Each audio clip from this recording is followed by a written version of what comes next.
The vaccine is coming out soon. I won't be talking about it, but I will tell you about the company behind it. The UK government has purchased 30 million doses of COVID mRNA vaccine from a company called Pfizer.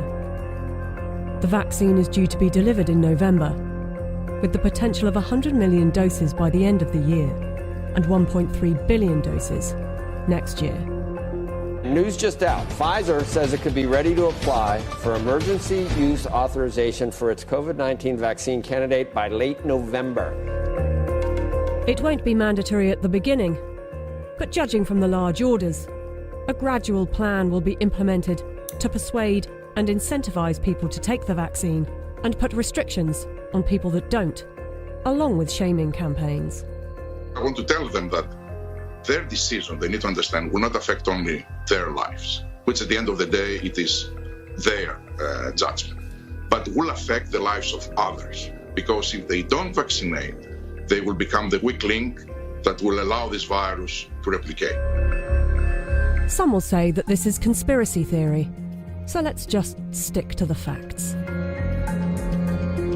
The government trusted Pfizer to vaccinate the British people, so it's logical to want to inquire into the company's track record in safety and ethics. After all, they must be trustworthy in fighting for humanity, right?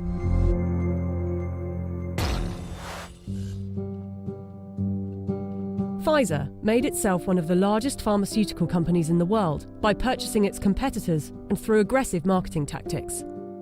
What I'm about to tell you is only 20% of their rap sheet. Otherwise, this video would be hours long. But you can go to our website where you can see the full list. Pfizer received the biggest criminal fine in US history as part of a $2.3 billion settlement with federal prosecutors for mispromoting medicines and for paying kickbacks to compliant doctors.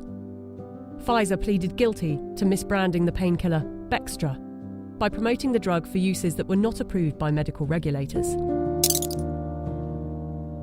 In the 90s, they were involved in defective heart valves that led to the deaths of more than 100 people.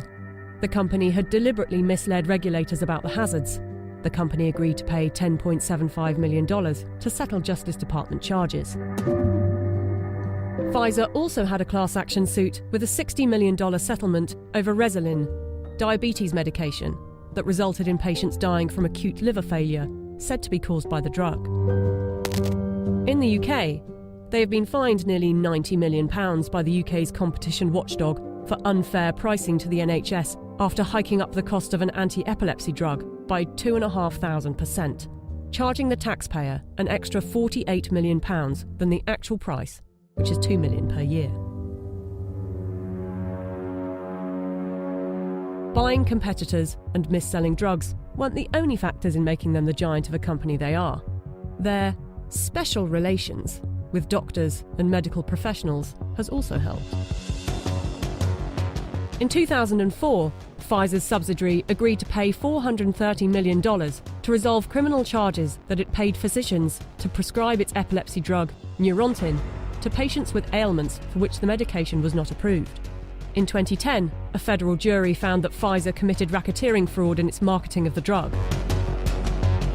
Pfizer disclosed that during a 6-month period the previous year, it had paid $20 million to some 4,500 doctors and other medical professionals for speaking on the company's behalf. In 2012, the US Securities and Exchange Commission announced that it had reached a $45 million settlement with Pfizer to resolve charges that its subsidiaries had bribed overseas doctors and other healthcare professionals to increase foreign sales. But some of you might say they are a business and they don't get to make billions a year by not being competitive. They're still trying to help humanity.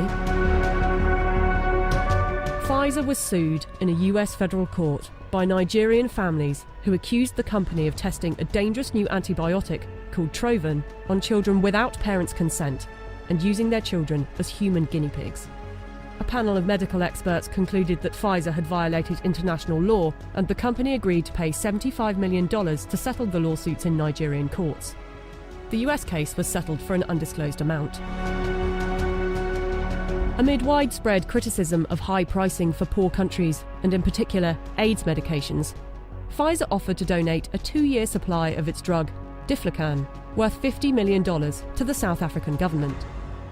Yet in 2003, Pfizer backed away from the company's plan to license its AIDS drug for low-cost distribution in poor countries. The list goes on. I don't want to bore you with it. But ask yourself, if it was a car manufacturer, would you buy a car from them? We plan to honor our history, and we will only bring to the world a vaccine that have been proven safe and efficacious. If Pfizer is trustworthy enough to be given one of the keys to vaccinate the population with something that was knocked up in a few months, and with such a track record for safety and ethics, I know what I think. Do you?